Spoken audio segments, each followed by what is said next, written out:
I now would like to introduce Spencer Whiteley. You see, at these sort of events, what happens is that you occasionally get chief executives saying the slightly predictable things about what they think about leadership. So I've somewhat switched it round today, and Spencer's going to give us his view on leadership. Spencer is an ex-army guy who has seen leadership in both peacetime and under operational conditions. He has also spent time in commercial organisations as a highly effective middle manager, from what I've heard. So he knows not about cascading leadership down. He is the man that is on the receiving end of the stuff that comes down. Therefore, his perspectives, I think, would be very interesting. Spencer, over to you. I'm just going to give my perspective of where some of it sits, and some advice I'd give to most of you in the room who are probably at the top, cascading or not, as it were, sort of objectives and visions down. And essentially for me it's about buy-in from the team or individuals. You can have the best plan in the world, have the greatest objectives, have all the funds and all the money and everything you need in order to deliver a successful plan. But if the team that you need to deliver that don't buy into it or don't actually understand it, you're going nowhere. So buy-in from the team, a well-communicated and cascaded objectives from the top right the way down, and then from the bottom right the way back up to make sure everybody's on the same direction of travel. And then with that, a full understanding of limitations, resources available and your constraints, because what I see far too often, I didn't see it in the military world, but what I see now is I see far too often people are almost afraid to challenge. Like, challenging is something that a weak manager does. Challenging is something that a manager that is maybe slightly insubordinate does, or just can't get on with being a manager. He's maybe weak if he challenges back or has objections. This to me is a ludicrous thing, and I see it every day. I see people basically be given something to do and they nod their head and they scuttle off into the corner, and actually what they're being asked to do is probably unachievable or certainly very difficult, and in order to deliver that there'll be pain. And there'll be pain ultimately or normally from the sort of junior ranks or the people that they're trying to manage. So that mutual feedback and welcoming that feedback in senior leadership, I think, is essential, and encouraging that feedback.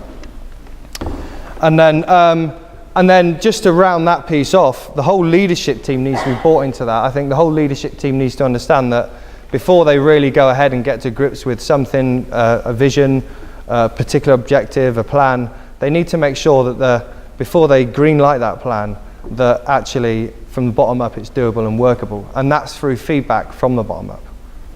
Poor task management is something that's key. I see my colleagues and some of the managers that work for me, the junior managers, and they come through and there's an assumption they can lead.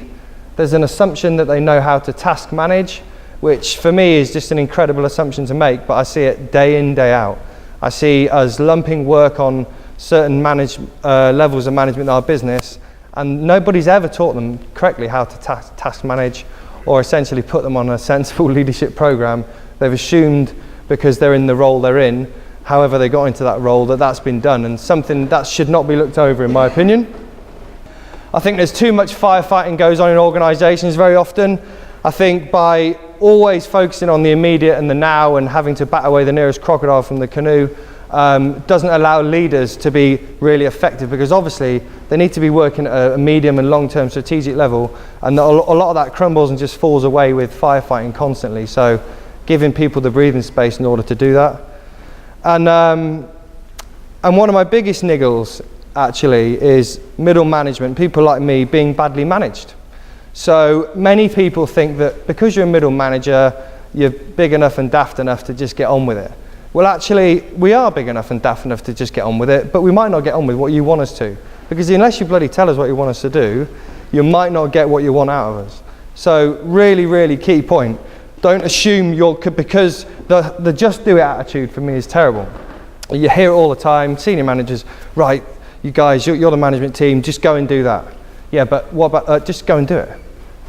They're not going to get what they're asking you for, because ultimately they haven't got the time or the patience to work and manage you through that process. So it's a terrible assumption to make, and ultimately leading in the senior leadership's demise. lead by example. So it goes without saying, you know, you must lead by example. You guys have got to trust you. You've got to lead with integrity, and you've got to be visionary. You've got to excite the people that are working for you. You know, you've got to encourage them and have them willing and wanting to be led by you. So be visionary. But what's really important to me is listen. Actually listen to the feedback that's coming back to you. Take the time to actively listen and take on board, because we all know that leaders don't know everything. They can't know everything. Okay? We've got to listen and take that feedback. And then my final point is really show people you care. It's really easy to be hard-faced, corporate, delivery, you hit all your targets. But all that will just eventually wear thin if people don't think that you give a toss about them. People don't need big bonuses. People don't always need big incentives. They just need to know that they're doing a good job and the management care about them doing a good job. Thank you.